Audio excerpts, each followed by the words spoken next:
Hey everybody, it's Jesse, and it's that time again. I'm shooting another social school video. Hope everybody enjoyed the weekend and is um, getting the most out of this lovely weather. As you may have heard, school is out for the year, so it looks like I won't be seeing you guys again, and that's just kind of raw. But you know what? That's how it is. I'm gonna keep shooting videos, and hopefully you're watching and getting something out of this. Today, what I am planning on doing is one of the more difficult social skills. We're going to talk about dealing with conflict. And I don't know about you guys, but at my house, there has definitely been some conflict. And so this is a skill that all of us can work on and develop if we are thoughtful about how we deal with people in times of conflict. Then hopefully we can get through this without losing relationships, losing our jobs, without too many conflicts at all. And this is something that everybody has to deal with, right? So conflict is just a basic part of life. And so, without further ado, I'm going to get into the social skill for today, which is dealing with conflict. And before I go too far, I do want to tell you that the board that I'm using today, I had to write everything backwards. So forgive me if it doesn't look great, but I had to do it backwards in order for it to show correctly on the video. Um, but yeah, so the skill for today is dealing with conflict.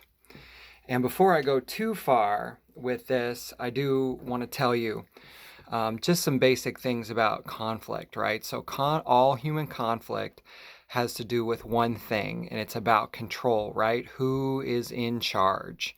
Whether it's, your parents that are telling you what to do, or a boss who, wants to make sure that they know that you know that they're in charge, or whatever it is. All human conflict has to do with control, right? So, who is telling who what to do?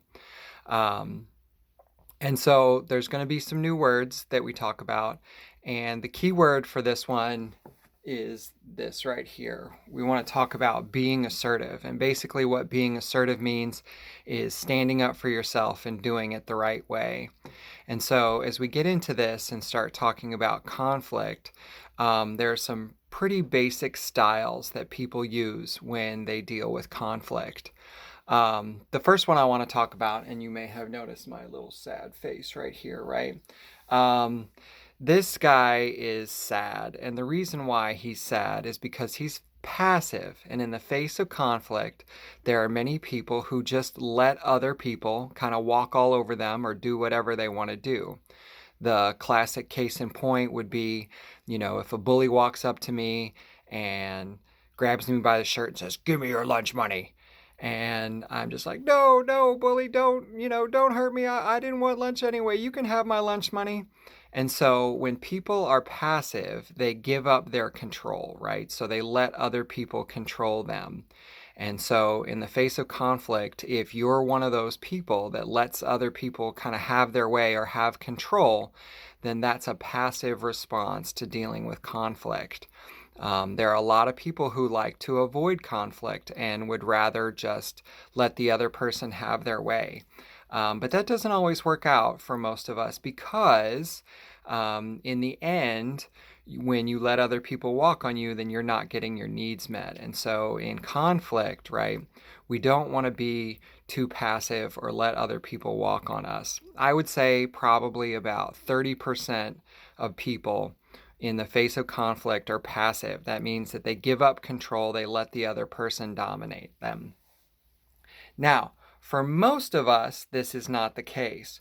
Most people, when they deal with conflict, are aggressive. And what aggressiveness means, you can see my angry face there, right? Aggressiveness in conflict is any time you attempt to control the other person. And this can mean yelling, cursing, threatening, all of those things are kinds of aggressive behavior. And it's not necessarily, punching, kicking, throwing things, although that also is aggressive. Aggressiveness is any time that you attempt to control the person. So if a bully comes up to me and says, "Oh, give me your lunch money," and I say, "No, man, you give me your lunch money," then that is an aggressive response. And this is how most people respond. I would say probably about 60% of the time in the face of conflict, people are aggressive, right? So human beings in general are kind of like mirrors. And what I mean by that is when someone yells at us, we have the urge to yell at them. When someone threatens us, we have the urge to threaten them. And so this aggressive response to conflict is pretty normal. And again, probably about 60% of the time in the face of conflict, people are aggressive. They want to fight or fight back.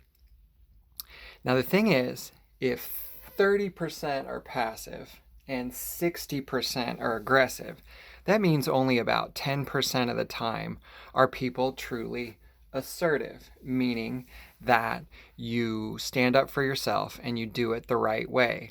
Especially in workplace situations, we have the tendency to let people either control us or we, fight back or whatever it is. And the example that I want to use here is when a boss maybe yells at you, right? So it is not okay for your boss to yell at you or cuss at you, especially in front of other people.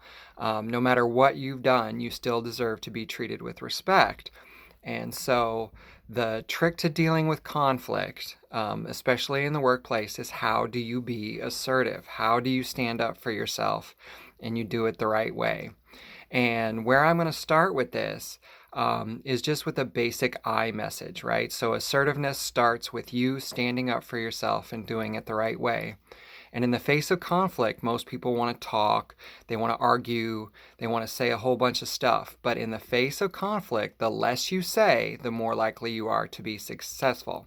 So we start off with this basic I message, and it goes like this: I feel blank when you blank. And a perfect example would be, we go back to the bullying example. If someone bullies me and they grab me by my shirt and they say, "Give me your lunch money," I might come back with something like, "I feel upset when you grab me like that." And it may sound silly, but this is where we start, right? We let that person know that we are going to stand up for ourselves. We're going to, deal with them, but we're not necessarily going to be aggressive about it, right? Or in the case of dealing with an angry boss who is yelling or screaming at us, we might say something like, "I feel upset when you yell at me," right? And we start there. And this gives that other person a chance to kind of check their behavior, correct themselves if possible, and then can move forward, hopefully, without too much trouble.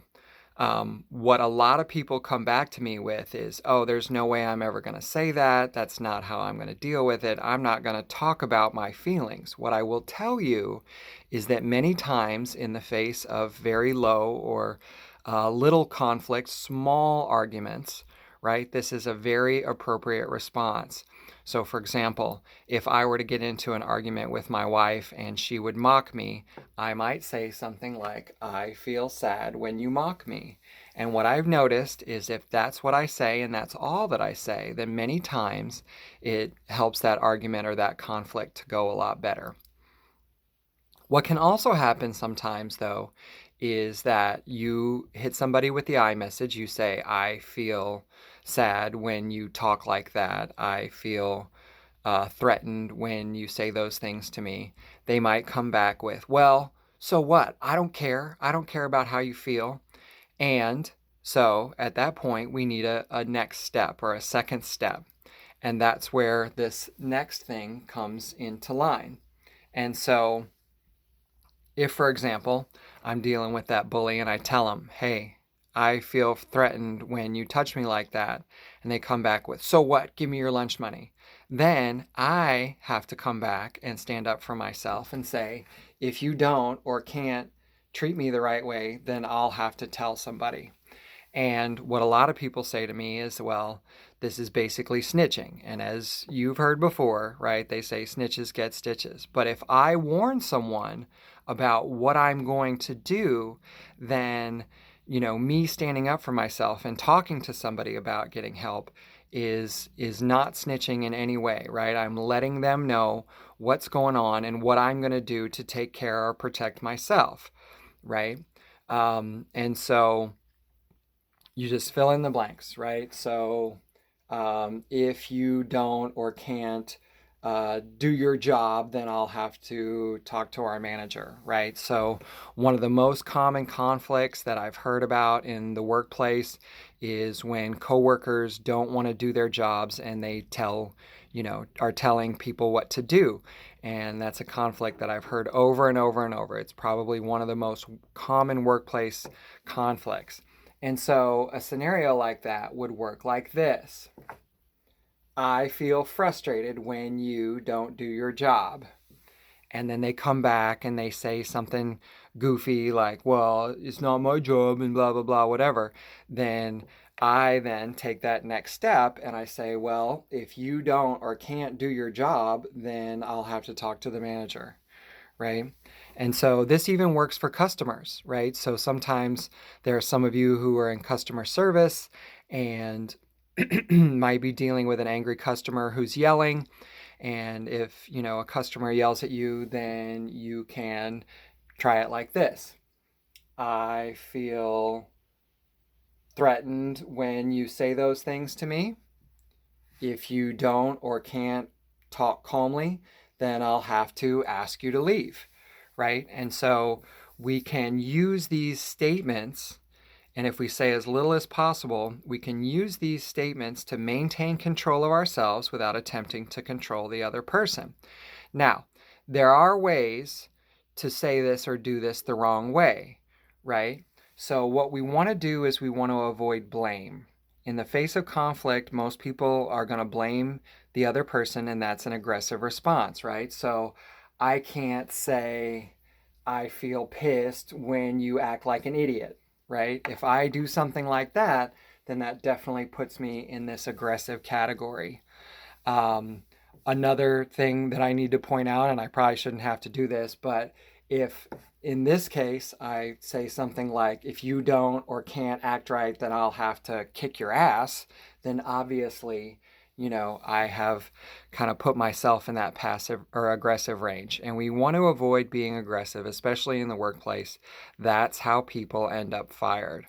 And so dealing with conflict is a very, very difficult skill. A lot of the habits and the ways of dealing with conflict that you have developed over time are probably, either in this range, passive, letting somebody control you, or aggressive, right, in responding in an angry or upset fashion. And so the trick to being assertive is to deliver these messages in a very calm, easy, light manner, right? So I'm not going to cry about it and I'm not going to yell at you. I'm just going to tell you exactly how I feel and exactly what I'm going to do. And I'm going to do it with a flat, straight face in a calm, relaxed voice. And again, this is very, very, very difficult. And so I want to kind of demonstrate for you what that might look like. So let's say, for example, I have a boss who's yelling at me, right? And so the boss gets in my face and he's like, you're an idiot. I can't believe you haven't figured this out yet. Why aren't you getting your stuff done? And I look them straight in the face and I say, I feel sad when you talk to me like that.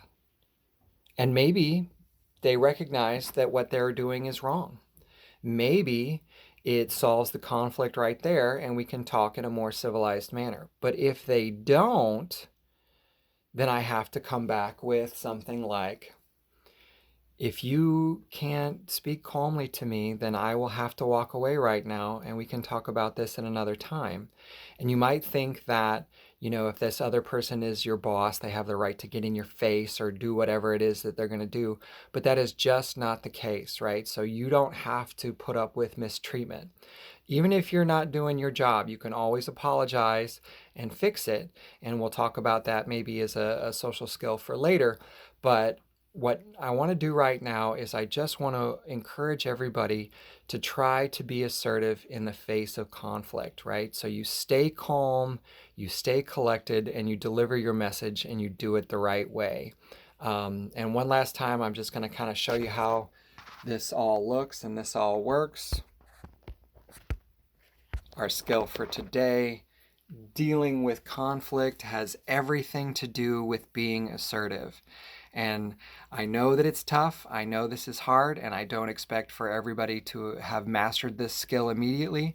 But if you can find a way to be assertive, you put yourself in the best possible position of being successful when dealing with conflict. Everybody have a great day, and I'll see you in a week.